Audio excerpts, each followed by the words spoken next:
Hello, I'm the Nostalgia Critic. I remember it so you don't have to. Oh, hell yeah. I fucking love Tom and Jerry. With their wanton destruction, comedic timing, and hilarious sound effects. This is the original cat and mouse team that perfected the art of cartoon violence. I'm such a fucking dork that I actually went out and got the DVD collections of these cartoons. And you know what I found out? I'm not the only one who regards them as comic legends. There's directors, historians, and even comedy stars like Whoopi Goldberg and Mad TV cast members who all see Tom and Jerry as comedic gold. With a comedy team so legendary, you'd think Hollywood would put some real time and effort into their first feature-length film together. They do not. Instead, we got Tom and Jerry the Movie, a 1992 film about, what else? Tom and Jerry. But now wait a minute, a Tom and Jerry cartoon is about 7 minutes long with just slapstick and silent humor. How can you possibly make an hour-and-a-half movie out of this? Well, let's take a look. In the opening credits, we see Tom and Jerry doing what they do best, chasing each other. And here's our first problem, voice actors. Tom and Jerry had little to no voice actors in their cartoons, but hey, maybe the slapstick will be funny. Even the slapstick is wrong. I mean, this is Tom's yell. And this is the movies. God, that's not nearly as funny. And look at this. When Tom gets cut in half in the cartoon, it's humorous. When Tom gets cut in the movie... Oh my god, that's blood! They have to show blood in this! What are they, fucking psychos? Yeah, and here's a real joke. Creative consultant Joseph Barbera. That means they just went up to him every day and asked, is this destroying your creation? Is this nothing like your original vision? Yes. Good!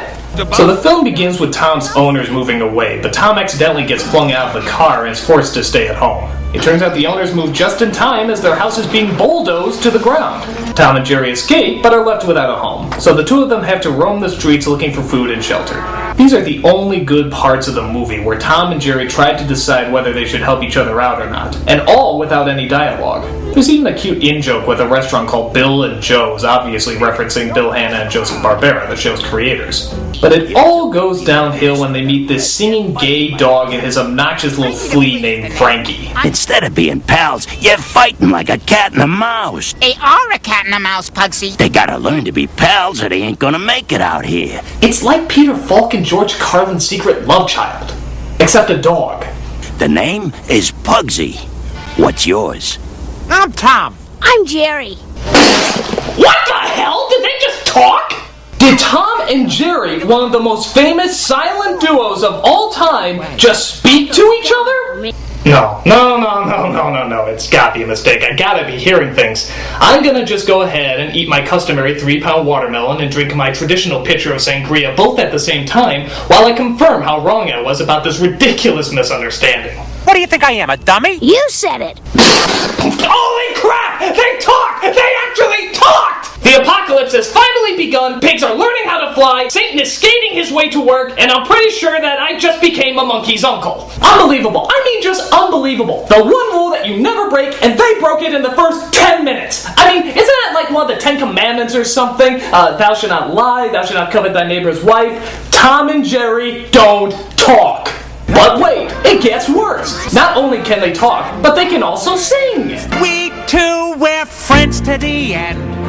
Ain't we, my friend? You'll never find two other guys compatible as steak and fries. But wait, it gets worse. Not only do they like to sing, they like to sing about how they don't like chasing each other and how they enjoy being friends. The greatest gift in life's a friend. Pays a daily dividend. Be like us and start a trend. We're friends to the end. Hey, you guys are the greatest. I love it. You are terrific.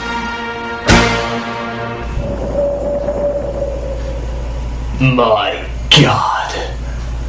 Tom and Jerry are dead.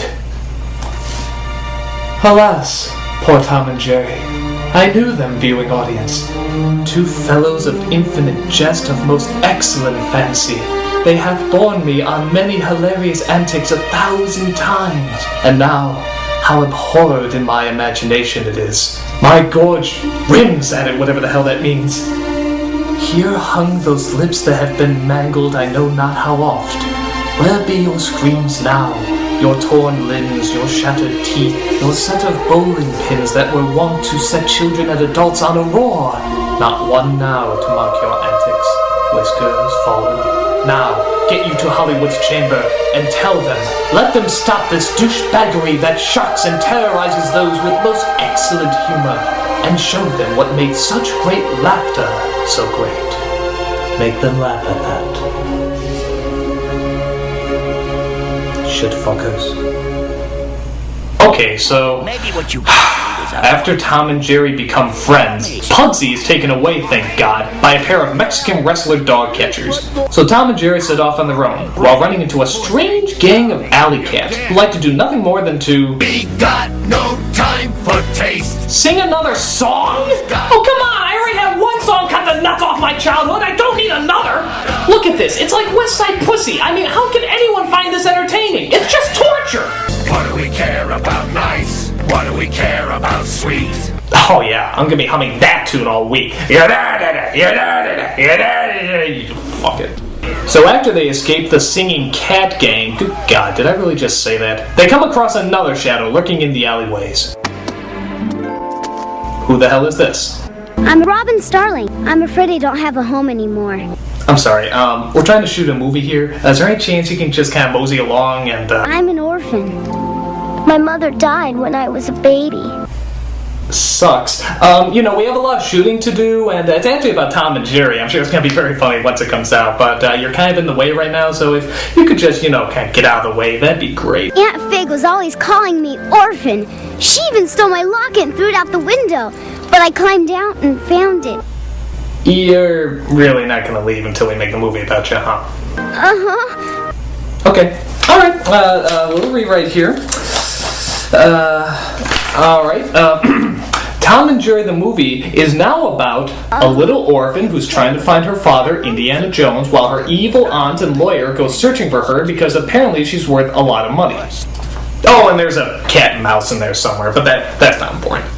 So yeah, you're probably thinking, what the hell does this have to do with Tom and Jerry? Well, I guess the writers felt that the story needed a little bit more conflict, because, you know, Tom and Jerry didn't have any conflict whatsoever. So after talking under Exposition Bridge, Tom, Jerry, and Robin decide to go back to her aunt's house, because they figure a bad roof over their heads is better than no roof at all. I never thought anyone could depict an actual representation of a giant purple people eater, but if there's anything that comes close, it's Robin's aunt, who seems to be consumed by one thing. We've got to have money.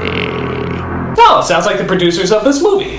So they talk about what they're gonna do with Robin and... Oh no, please, not another one. I'll do anything. I'll do your taxes, I'll shave your back, I'll prostitute myself for money, just please, not another one! Money is such a beautiful word. These fucking songs are horrible! It's like Alan Menken's puke somehow mutated and started writing music! That's disgusting. So you might be asking yourself, is there any slapstick in this movie? Well, there's a fat dog on a skateboard who seems to pester Tom and Jerry as they try to eat. Special. Oh yeah, and he sounds like Gollum. But again, why isn't it Tom and Jerry doing all the slapstick? I don't give a shit about the dog. I'm just praying they put him to sleep by the end of the movie. That goes double for me. After making a mess of the place, Robin's aunt decides to send Tom and Jerry to a person who takes care of pets named Dr. Applecheeks. By the way, have you noticed the strange names in this movie? Dr. Applecheeks, Aunt Fig, Mr. Lickboot? These are sounding more like abstract fetishes. So it turns out Dr. Applecheeks holds rich pets ransom and gives them back to their owners for outrageous amounts of money. How do I know this? Because he sings about it, of course! Yes, animals are business, a money-making business. I don't think so. So while in the pet prison, guess who they bump into? No, not him. You! You killed Tom and Jerry! You turned them into friends and ruined the franchise! What? So Tom and Jerry escape and try to help Robin get reunited with her father. Hey look, it's Tom Sawyer and Huckleberry Finn! I've been watching this movie too long. But a giant ship separates our heroes as Robin wakes up in an unknown house.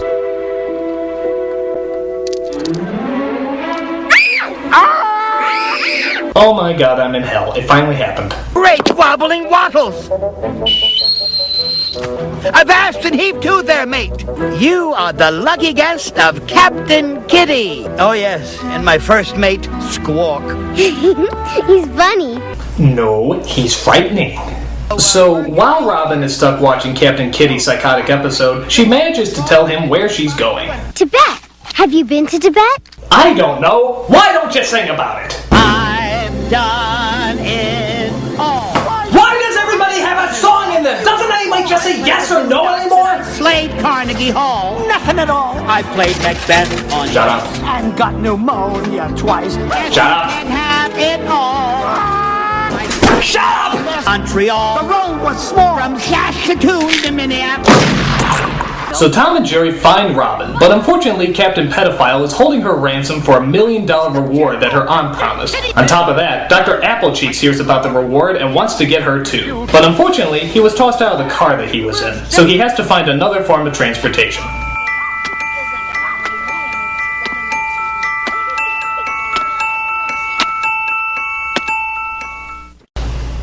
What the hell was that about? Was he gonna sexually assaulted? I mean, what the hell? So Tom and Jerry help Robin escape as they get on a boat which they, of course, know how to drive. This results in a wild goose chase as everyone chases after Robin in order to get the $1 million fortune. So let me clarify this for those of you who might have missed it. A cat and mouse are driving a ship trying to save the daughter of Indiana Jones while being chased by a purple people eater, a dog on a skateboard, a performing ship captain, his hand puppet Squawk, 2 Mexican wrestlers, and a doctor riding an ice cream cart. Ladies and gentlemen, welcome to the Mindfuck.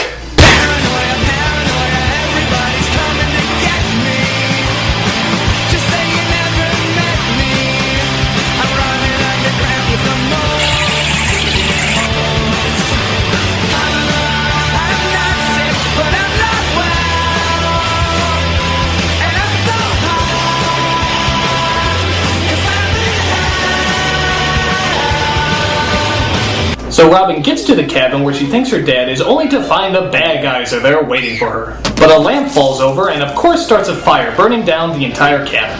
I always love how one spark can set off a house fire in like 2 seconds. Watch! You see? It looks like all hope is gone for our 3 heroes until... it's Robin's father, Indiana Jones! Robin! I'm coming!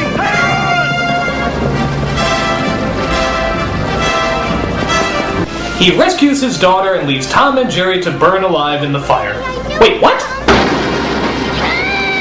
Tom! Jerry!